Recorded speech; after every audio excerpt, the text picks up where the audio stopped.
Happy Rainy Monday, and we're on the laws of Hanukkah, Siman Tafresh Ayin Aleph, Vav 671-6. How high do we place the menorah?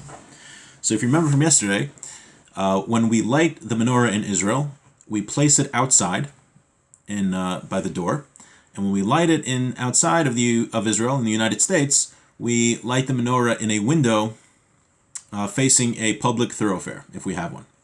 So let's begin to see how high we should be lighting the menorah. Says the Shulchan Aruch, Menicho lemala me shloisha tefachim. The menorah should be above 3 tefachim. Now a tefach is a hand's breadth, which is about this. This is a tefach. So the menorah should be about at least 3 of those off the ground. So 1, 2, 3. So about this much. If you want the exact measurements, I should have looked up before, but the way we paskin. But it should be at least that far off the floor. The reason is because there's something called lavud. Lavud means when something is that close to the floor within 3 tvachim, it is viewed as it's touching the floor. So we don't want the menorah to be viewed as touching the floor, so it should be at least 3 tvachim. U'mitzvah lehanicha lamata me'asar tvachim. It is a mitzvah to place the menorah under 10 tvachim. So it should be above 3 and under 10, if possible. 10 is, again, 10 of these guys from the ground. Ve'im hinichu lamala me asar yatsa. However, if you place the menorah under 10, you fulfilled your obligation. Aval im hinichu lamala me esrim amma lo yatsa. However, if you place the menorah above 20 amos, you did not fulfill your obligation. And amma is this. It's a cubit from your elbow to the tip of your finger. So 20 of those, if you place the menorah above that, you did not fulfill your obligation. And we'll see what the reason is shortly, and we'll discuss what does one do if he lives in an apartment building, because that's for sure above 20 amos. Says the Rama, Va'afilu lakcha kach dolak v'henicho lamata me'esrim lo yatsa hadlaka osa mitzvah. So even if let's say you lit the menorah above 20 amos, which is about 35, 40 feet, and then you brought it down to under 20 amos, so you lit the menorah in a place that was too high, and then you bring the menorah down, you did not fulfill your obligation. The reason is because the mitzvah is done through the lighting. Since the lighting was done when it was above 20 amos, even though you brought it down to be below 20 amos, you didn't fulfill the obligation of lighting the Hanukkah candles, because when it was lit, it was in the inappropriate spot. Okay, let's see the Mishnah Berurah, Chavav, Begimel Tvachim, the Kol Mata Mishloisha Ki'ilu Anichu Bekarka. If it's under 3, like we mentioned, it's like it's touching the ground. Ve'enikar Shabal Abayis Anichu Sham, and it is not recognizable that the owner of the house placed it there. Umikol Makam B'diavad Yatsa. However, B'diavad, if you did it, you fulfilled your obligation. So if by accident, or for whatever reason, you lit a menorah and it was under 3 tvachim, under 3 hands breadth, even though you weren't supposed to do it, you still fulfilled your obligation, and you don't have to light another menorah. Lamata me'asar tvachim, we said it should be under 10 tvachim. De'ika pirsum anes tvei, because it's more of publicizing the miracle when it's under 10 tvachim. Kishahu lamata, the davar ha'asay la'or ein derech la'nichu kol kach lamata. Be'el Yerabba shekasav dehad de'ena olam nizharim bezeh, that which people are not careful with this. Mishum desaimchen al hamordechai shekasav de'achshav shehorglu lahaniach bifnim ein kpeda bezeh. Achein hator sasam bezeh umashma desvirulei de'ein lechalik bezeh v'chein nogim kol medaktim k'ma shekasav beis Yosef. So he writes that there is an opinion nowadays people aren't so careful to place the menorah under 10 tvachim, and the reason is because there's an opinion that says you don't have to. And also we light in the house, so it's not so easy, if you're putting it on your table so that it's by the window, it's not so easy to make sure the menorah is under 10 tvachim, because if your window is above 10 tvachim, then you're not able to do that. So people aren't necessarily so careful about this. But if you can, you should be. If you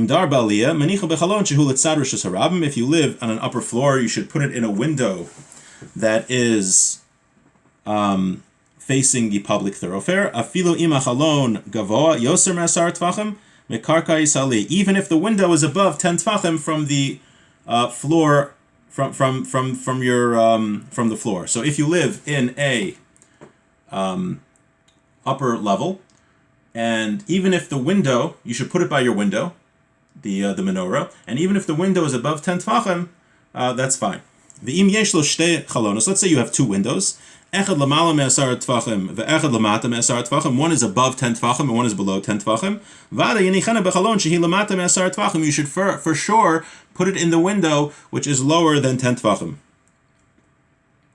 So, for us in America who light the menorah in the house, so if you have a window that faces the public place that's below 10 tfachim, you should place it there. But if a window is above 10 tfachim, then that's also fine. But preferably you should try to find a window that's below 10 tfachim. And if you want to know the exact measurements of 10 tfachim, please send me an email. Okay, ubeneres beis haKnesses haminag menorah b'makom gavoa. In the shul, when we light the menorah in a shul, the custom is that it should be in a high place. Lamala me'esrim ama delo shalta be'ena ve'en afkamina ben imadlik mebachutz uben imadlik bebayis. We said that one who lights a menorah out above 20 amos, again an amma is a cubit, so from here to here, so 20 of these, so we're talking like 35 feet. If you light a menorah above that height, one does not fulfill his obligation. The reason is because people can't see it. It's so high, it's out of people's normal range of vision, so there's no pirsum hanes, there is no publicizing the miracle. Lo yatsa v'tzarch lachzor levarach ken kaso pri chadash v'ayim pri megam shekas b'zeh. Because according to the pri chadash, you would actually have to light the menorah again and make a blessing over it. V'hanicha lamata. We said that if somebody lights a menorah above 20 amos and brings it below 20 amos, he does not fulfill his obligation. Aval im hidliko lamata me'esrim. But if he lit it below 20, v'natl misham v'hanicha b'makam acher toch esrim.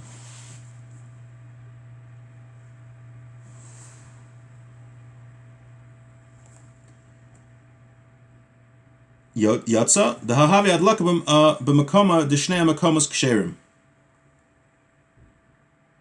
He says that if you would light the menorah below 20 amos, and then you would put it above 20 amos, then that would be fine. Now, what does somebody do if he lives in an apartment? So,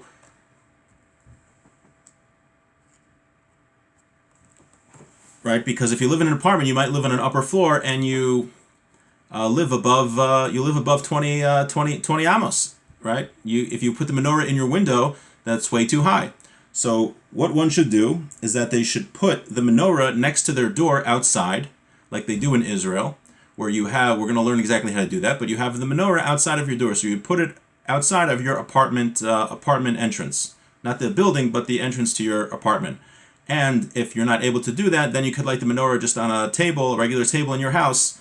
Like we learned, that's what Rabbi Ribiat says, because we learned that in the time of danger, one could fulfill his obligation by lighting the menorah in his house. So too, if he has no other option in this case, he could also light the menorah in his house. So just to review, the menorah should be placed above 3 tvachim, and if possible, it should be placed below 10 tvachim.